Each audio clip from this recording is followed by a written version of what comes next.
बिस्मिल्लाहिर्रहमानिर्रहीम। अस्सलामुअलैकुम वरहमतुल्लाहि वबरकातुहू।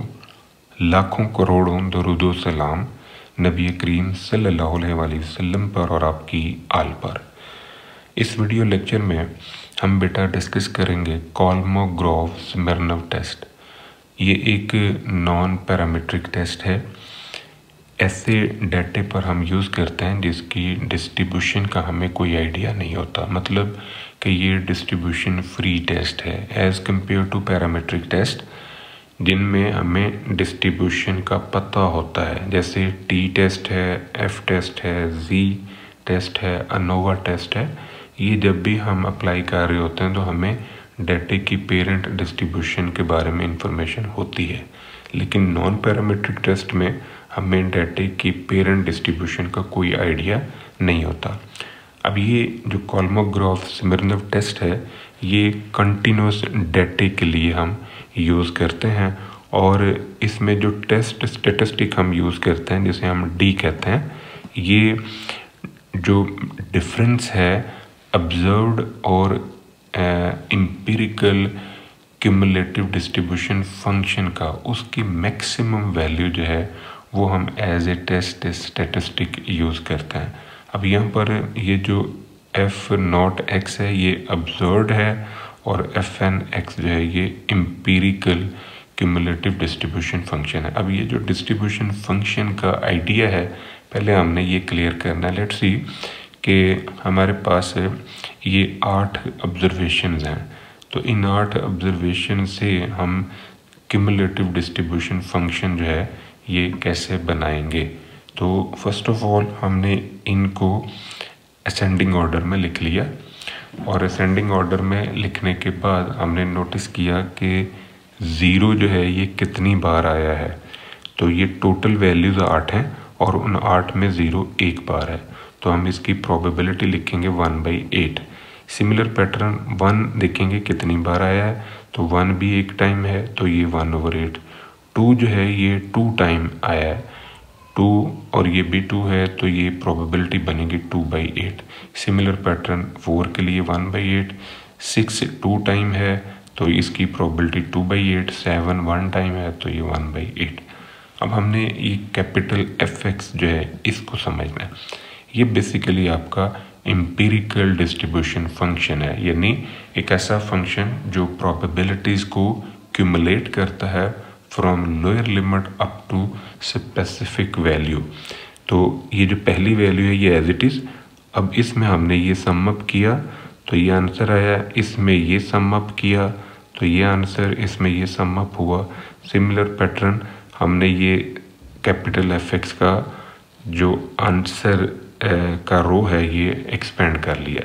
इट मीन्स कि हमने अगली जो वैल्यू है, अगली जो प्रोबेबिलिटी है उसको हमने सम अप किया है। लोअर के अंदर जो अगली प्रोबेबिलिटीज़ हैं उन सारियों को हमने सम अप किया है, तो ये हमारे पास एक रो जो है ये खुल गई। अब ये जो टेस्ट है कोलमोग्रोव-स्मिर्नोव टेस्ट, ये 2 टाइप का है। एक है फॉर सिंगल सैंपल और एक है फॉर डबल सैंपल। दूसरी जो ख़ास बात हमने ज़हन में रखनी है कि जब हमारे पास n की वैल्यू 40 से छोटी होगी तो फिर उसे हम स्मॉल सैंपल की इंफॉर्मेशन तस्वर करेंगे, और जब n की वैल्यू 40 या 40 से बड़ी होगी तो वो एज लार्ज सैंपल डील होगा।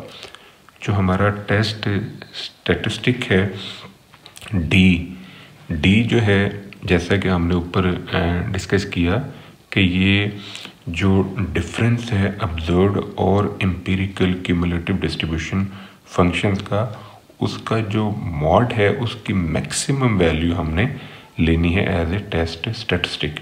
तो जो नल और अल्टरनेटिव हाइपोथेसिस हैं उनमें हम लिख सकते हैं कि दोनों डिस्ट्रीब्यूशन फंक्शंस में कोई फ़र्क नहीं है। अल्टरनेटिव हाइपोथेसिस हमारा होगा कि नहीं, दोनों में फ़र्क है। अल्फ़ा की वैल्यू हर क्वेश्चन में हमें दी जाएगी, अगर नहीं मिलती तो फिर हम अपनी तरफ से 5% यूज़ करेंगे। ये अल्फ़ा जो है ये डिग्री ऑफ डाउट है, इसे हम probability of committing type 1 error भी कहते हैं। तो इसके बाद है क्रिटिकल रीजन। ये वैल्यू जो है ये हमें कोलमोग्रोफ-स्मिर्नोव टेस्ट का जो टेबल है उसमें से मिलेगी। तो फिर इस डी को हम इस क्रिटिकल वैल्यू से कंपेयर करेंगे और देखेंगे कि क्या ये कंडीशन पूरी हुई है। अगर कंडीशन पूरी हो जाएगी तो फिर हमारा ये जो टेस्ट स्टैटिस्टिक का आंसर है ये क्रिटिकल रीजन में फॉल करेगा। तो क्रिटिकल रीजन में फॉल करने की वजह से हम अपने नल हाइपोथेसिस को रिजेक्ट कर देंगे। और अगर ये वैल्यू इससे छोटी आती है, मतलब ये कंडीशन आपकी पूरी नहीं होती, तो फिर हम अपने नल हाइपोथेसिस को रिजेक्ट नहीं करेंगे, फिर हम उसे एक्सेप्ट कर लेंगे। अब इस टेस्टिंग प्रोसेस को यूज़ करते हुए हम डिफरेंट न्यूमेरिकल सॉल्व करते हैं। ये पहला हमारा क्वेश्चन है जिसमें हमने कोलमोग्रोफ-स्मिर्नोव टेस्ट को यूज़ करना है कि क्या जो स्टूडेंट्स हैं उनके मार्क्स में कोई डिफ्रेंसिएशन है या नहीं है। तो ये डिसिप्लिन की इंफॉर्मेशन है, ये हमारे पास डाटा है स्टूडेंट्स का। तो हम ये ऑब्ज़र्व करना चाहते हैं कि क्या जो ऑब्जर्व्ड CDF है और जो एम्पिरिकल CDF है उनमें इक्वालिटी है या नहीं है। ये हमारा नल हाइपोथेसिस अल्टरनेट होगा कि नहीं, इनमें फ़र्क है। अल्फ़ा की वैल्यू 5%, टेस्ट स्टैटिस्टिक हमारा ये यूज़ होगा। अब ये हमने पहले दोनों CDF बनाने हैं। तो ये दोनों CDF कैसे बनेंगे ये अब आपने समझना है। तो यहाँ पर आप नोटिस करें कि जो डाटा हमें दिया गया है ये कोर्सेज हैं और इनमें ये बच्चों की तादाद है। अब ये जो स्टूडेंट्स की तादाद है ये ऑब्जर्व्ड है। तो हमने ये जो एम्पिरिकल है ये कैसे बनाई है कि हम ये असेस करना चाह रहे हैं कि पांचों डिसिप्लिन के अंदर इक्वल नंबर ऑफ स्टूडेंट्स हैं। तो अगर ये टोटल फ्रीक्वेंसी 60 है तो इसको अगर हम 5 ग्रुप्स में डिवाइड करेंगे तो फिर ये यूनिफॉर्म ऑप्शन में हमारे पास ये नज़र आएगा कि सारे ग्रुप्स में 12-12 स्टूडेंट्स हैं। इनका सम जो है ये 60-60 आ रहा है। अब ये जो प्रोबेबिलिटी हमने बनाई है ये वाली प्रोबेबिलिटी बनी है इस कॉलम से और ये वाली प्रोबेबिलिटी बनी है इस कॉलम से। अब ये आया कैसे है कॉलम कि हमने इंडिविजुअल वैल्यूज़ को सम ऑफ वैल्यूज़ पे डिवाइड किया, यानी ये जो टोटल फ्रीक्वेंसी है इसके ऊपर हमने इन सब को डिवाइड कर दिया तो ये कॉलम खुल गया। इसी तरह इन सब को मैंने 60 पे डिवाइड किया तो ये कॉलम आ गया।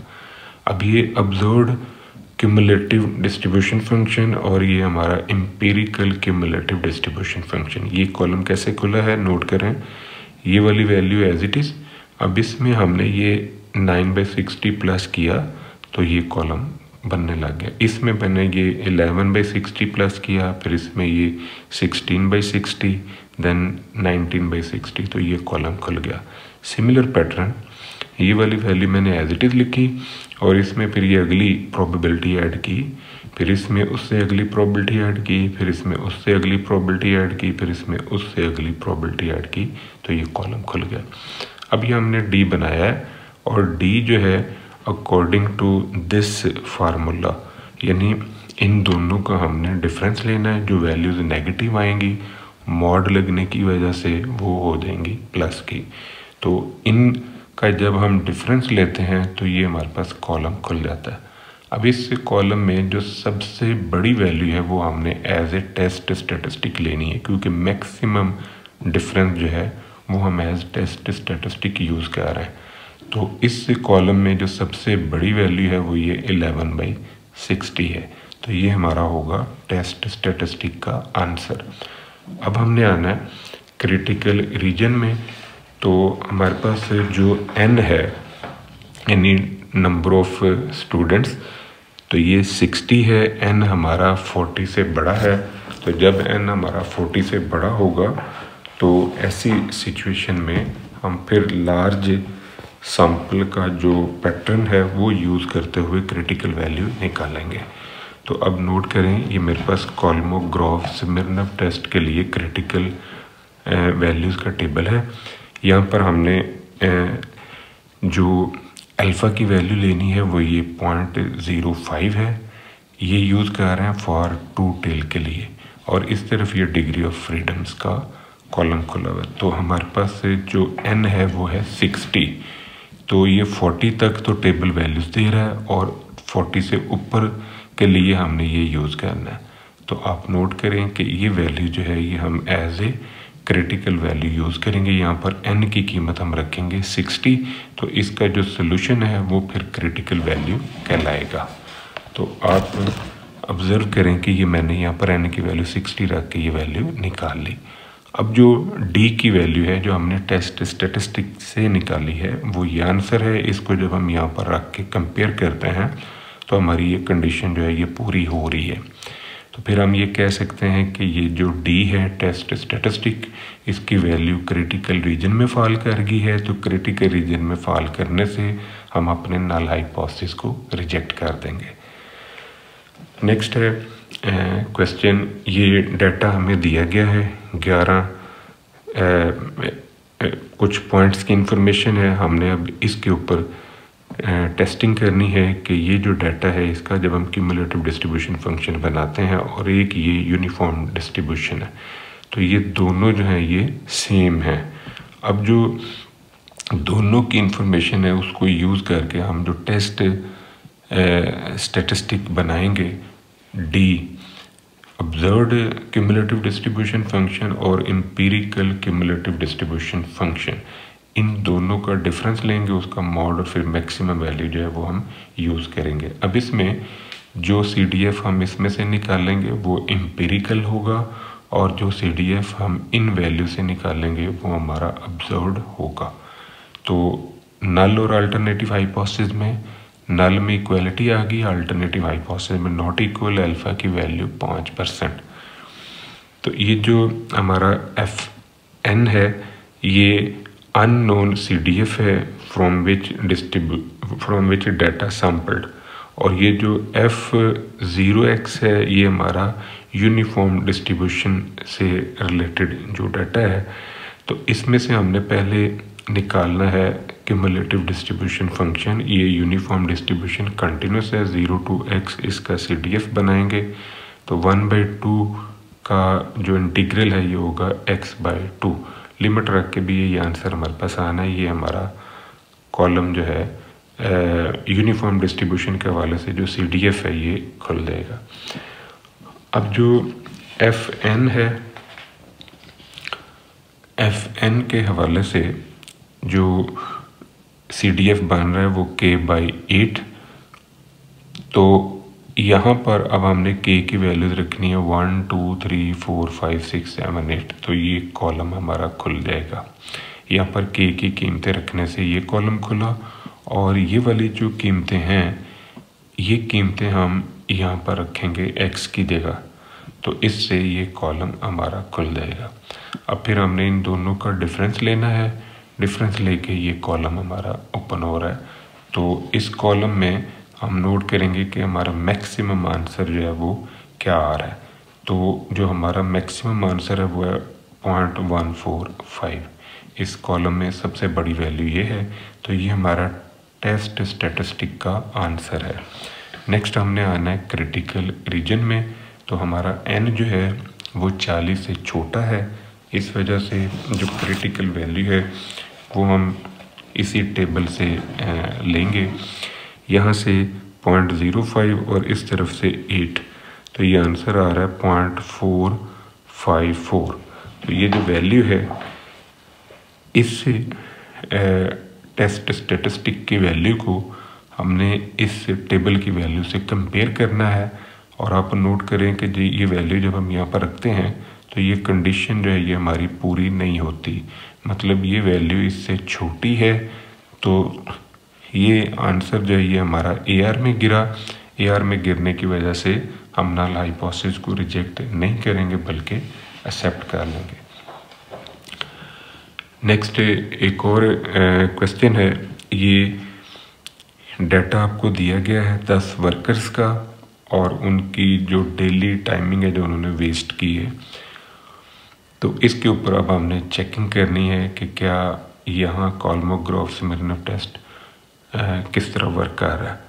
और it is enough to assume that these data come from the normal distribution.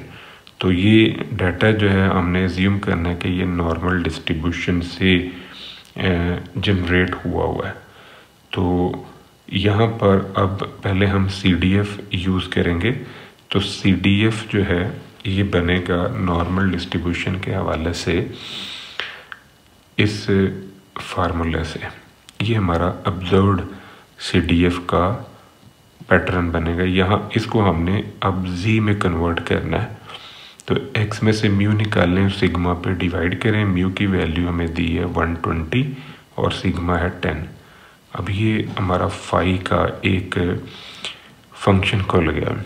यहाँ पर x की जगह हमने ये कीमतें जो है ये रखनी है। तो ये कीमतें जब हम यहाँ पर रखेंगे तो इससे हमें जो CDF है ये खुलता हुआ मालूम होगा। जो एम्पिरिकल CDF है वो ये हम यूनिफॉर्म PDF से निकालेंगे K/10। यहाँ K की जगह 1 2 3 अप टू 10 रखेंगे तो ये एम्पिरिकल PDF खुल जाएगा। अब हम इसे अप्लाई करके देखते हैं। तो फर्स्ट ऑफ ऑल जो हमारे पास एम्पिरिकल CDF है, यहाँ K की कीमतें ये 1 2 3 4 5 6 7 8 9 10। ये K की कीमतें यहाँ पर रखने से ये एम्पिरिकल PDF हमारा खुल गया।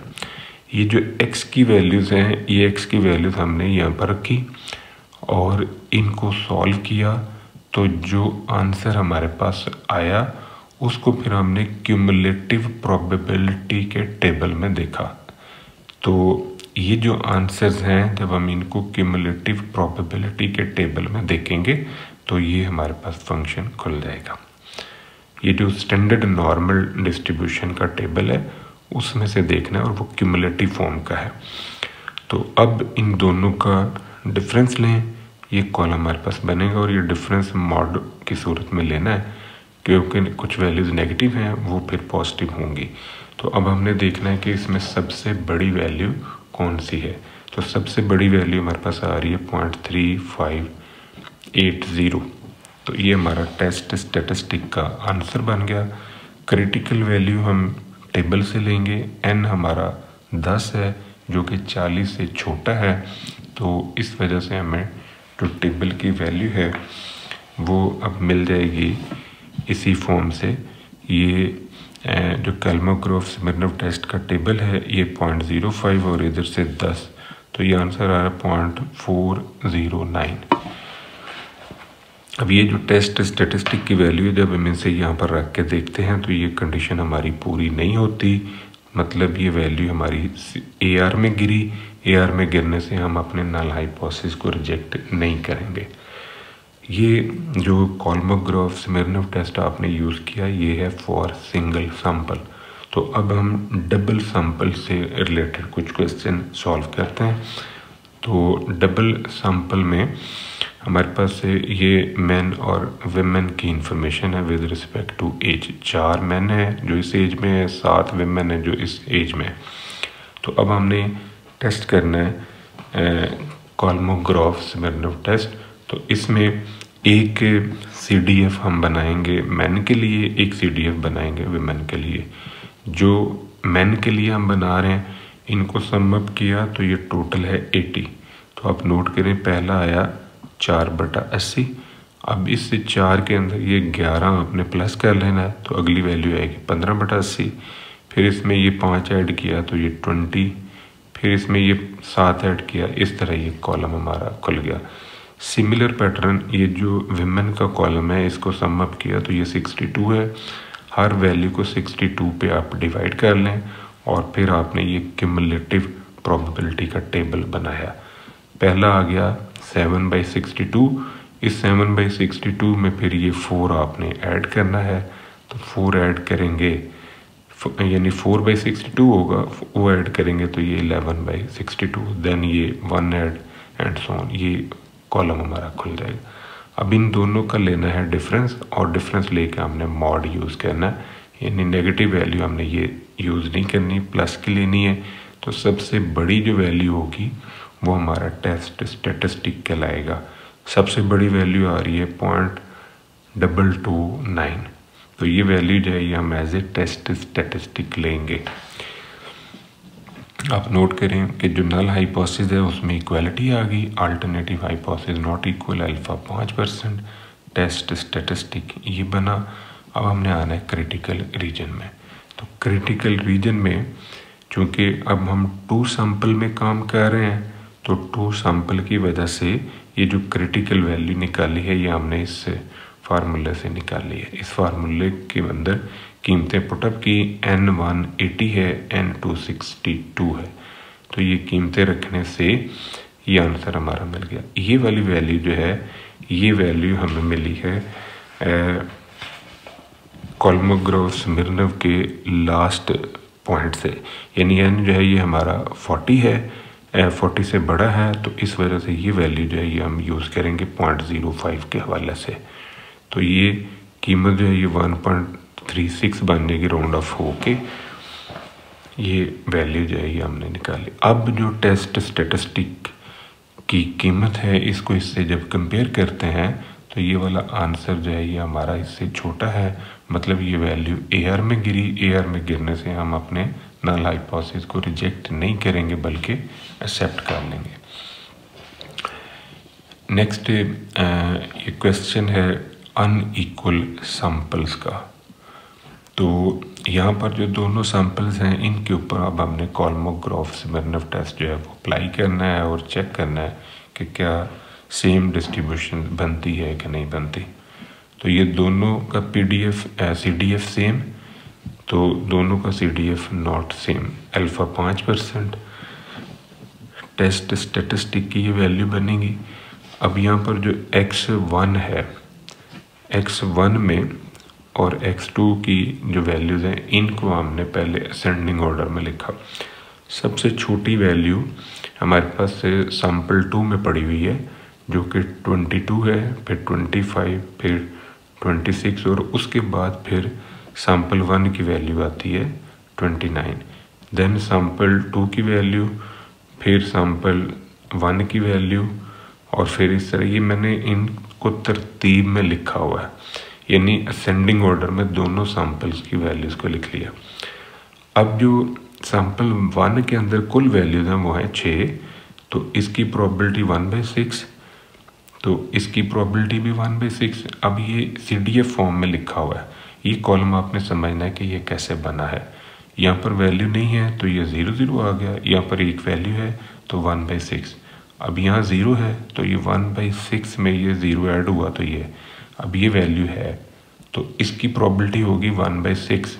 तो जब इस 1/6 में ये अगली प्रोबेबिलिटी इसकी ऐड होगी तो ये 2/6, फिर इसमें इसकी प्रोबेबिलिटी 1/6 ऐड हुई तो ये आ गया, देन ये 0 ऐड हुआ, फिर ये एक वैल्यू ऐड हुई तो ये 4/6। इसी पैटर्न पर ये सारी जो वैल्यूज़ हैं ये जनरेट हुई हैं। तो सिमिलर पैटर्न जो हमारा F2X है, इस सैंपल के अंदर कुल वैल्यूज़ हैं 9, तो इसकी प्रोबेबिलिटी 1/9, इसकी भी 1/9, इसकी भी 1/9, ये सारों की प्रोबेबिलिटी बेसिकली 1/9 है। तो अब ये कैसे खुला, इसकी प्रोबेबिलिटी 1/9, इसमें अब ये अगली वैल्यू की प्रोबेबिलिटी 1/9 ऐड हुई तो ये आ गया, इसमें इसकी प्रोबेबिलिटी 1/9 ऐड हुई तो ये बना। अब इसमें हमने ये इसकी प्रोबेबिलिटी निकालनी है तो ये 0/9 है क्योंकि यहाँ वैल्यू होल्ड नहीं कर रही, तो फिर यही आंसर आ गया। फिर इसमें अगली वैल्यू 30, इसकी प्रोबेबिलिटी 1/9 ऐड हुई, तो ये प्रोबेबिलिटीज़ जो हैं ये अगली वैल्यूज़ की ऐड होती जा रही हैं, तो ये हमारा कॉलम जो है ये खुल जाएगा। अब इन दोनों का हमने डिफरेंस लेना है, ये जो F1X और F2X है इनका डिफरेंस बनाएं और साथ में मॉड लगा लें। तो अब जो सबसे बड़ा डिफरेंस है वो हमारा टेस्ट स्टैटिस्टिक कहलाएगा। तो इसमें जो सबसे बड़ी वैल्यू आ रही है वो हमारे पास है 3/9, ये हमारा सबसे बड़ा आंसर है। ये हमारा आंसर जो है एज ए टेस्ट स्टैटिस्टिक हम यूज़ करेंगे। तो अब इससे हमने क्रिटिकल रीजन में जाना है। इसको ऊपर नीचे मैंने 2 से ज़रब दे के ये इस फॉर्म में भी लिख लिया। अब n1 जो है ये हमारा 6 है और n2 है 9। तो ये वैल्यू जो है क्रिटिकल हमने लेनी है कॉल्मोग्रोव-स्मिर्नोव के टेबल से। तो 0.05 और n1 की वैल्यू 6 और n2 है 9।